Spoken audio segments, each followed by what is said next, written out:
Which MP had his bicycle stolen in July 2008 after he locked it to a bollard? David Miliband, David Cameron or William Hague?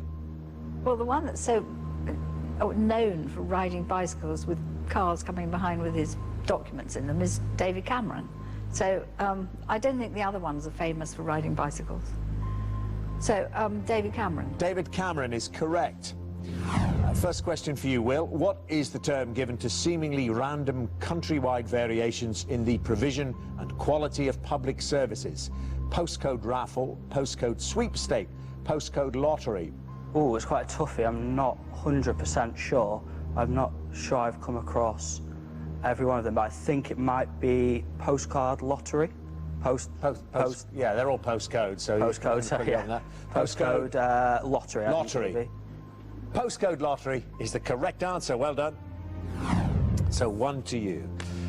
All square. Judith, second question. In September 2008, the Prime Minister of which country was forced to resign as he breached the Constitution by hosting a TV cookery show after he took office? Was it Thailand, Peru or Slovakia? There was a problem in Thailand not very long ago because of corruption, as far as I remember. I don't know, some little bell is saying Slovakia, so I hope it's Slovakia. You said Thailand initially, and then went to Slovakia. It's Thailand. Oh, is it? Yeah, the Thai Prime Minister. I think the problem being that he owned the production company that produced the cookery show, and therefore it was I never read about it. Form of income which he had to declare, which he didn't. Something along those lines. Okay, well, a chance for you, Will, to take the lead. Which Prime Minister said that the Britain that is going to be forged in the white heat of this revolution will be no place for restrictive practices or for outdated methods on either side of industry? Margaret Thatcher, Tony Blair or Harold Wilson? Okay, well, Margaret Thatcher is related to sort of free market economics and sort of laissez-faire economic theory, so I think that she's more likely to be the person who would say leave it alone and be it's up to the companies to do what they want. So I think I'll go with Margaret Thatcher. Okay, Margaret Thatcher, fighting against restrictive practices and outdated methods in industry. Could be, but it's not. No, do you know, Judith?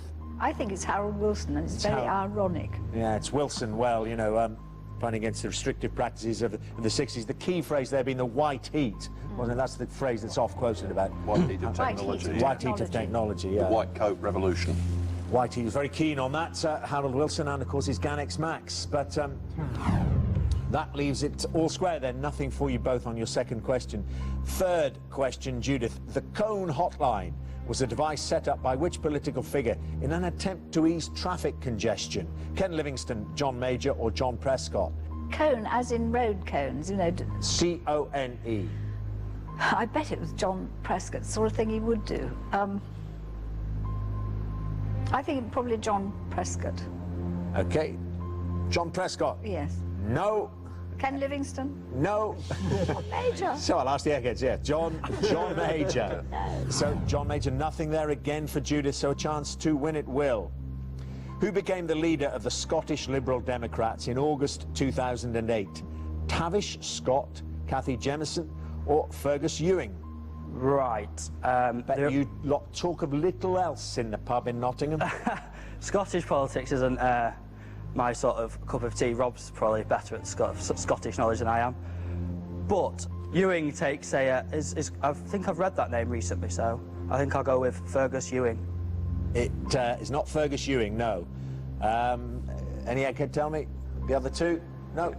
Must be No, Tavish Scott. Tavish Scott. It's not Cathy Jamieson is Labour, so... Yeah, Tavish Scott. Yeah. We go to sudden death, which means, just to explain to you, Will, no choices coming up. Okay, fair enough. Well, Judith, question for you. Which British Prime Minister wrote the novels Sybil and Vivian Grey? Which British Prime Minister wrote the novels Sybil and Vivian Grey? That was Benjamin Disraeli. Yes, it was. That's correct. Okay, Will, means you have to get this now. The office of Second Lord of the Treasury is always held by which member of the Cabinet? I think First Lord of the Treasury is the Prime Minister. So Second Lord of the Treasury, maybe the Chancellor of the Exchequer. I'll go for the Chancellor of the Exchequer. Good answer. That's the right answer. Yes, Chancellor of the Exchequer. And a very full explanation. First Lord is the PM, yeah. Okay, Judith, Which Conservative frontbencher was forced to resign in 1990 when he called the European Monetary Union a German racket designed to take over the whole of Europe? I think that was Nicholas Ridley. Is that your answer? Yeah.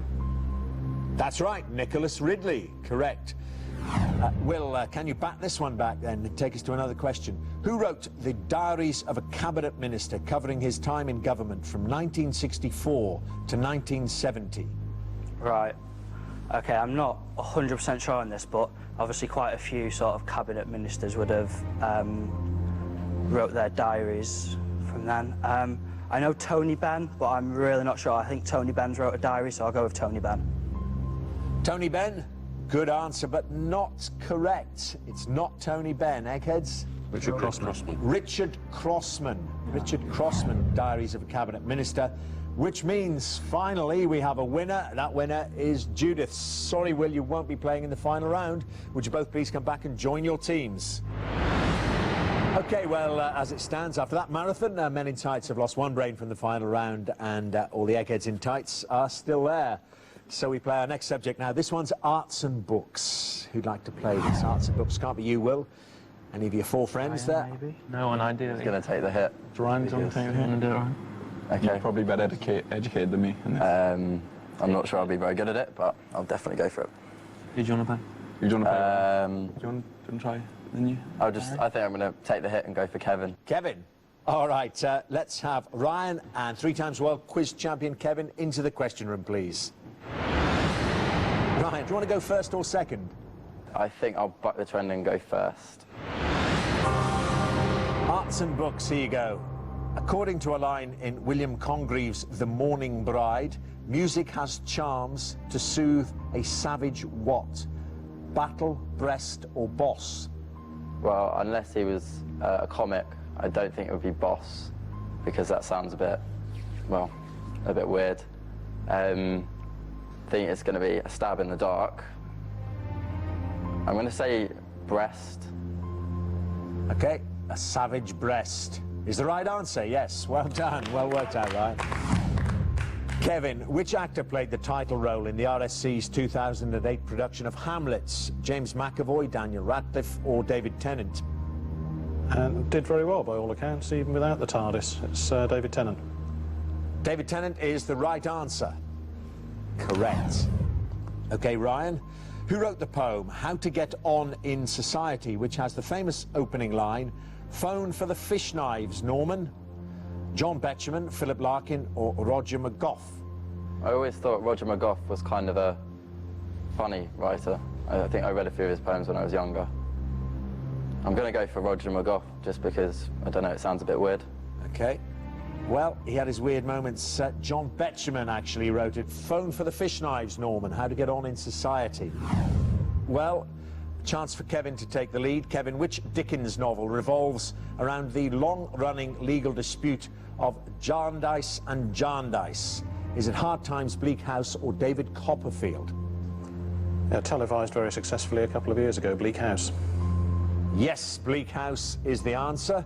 So, Ryan, you need to get this. The enormous painting entitled Gassed, which hangs in the Imperial War Museum and depicts soldiers of the First World War, is by which artist? Is it John Singer Sargent, Frank Brangwyn, or Paul Nash? Well, I was really hoping that geography would have come up and I wouldn't have had to do arts and books, because I have no clue. I'm going to go for Frank Brangwyn. OK. Wish you'd gone for John Singer Sargent. It is John Singer Sargent. But as you said there, Ryan, before you made the attempt there, it's not your subject. I just hope that geography doesn't come up in the next two head-to-heads. This particular one is over, though, Ryan. You won't be playing in the final round. Kevin will be there. Would you both please come back and join your teams?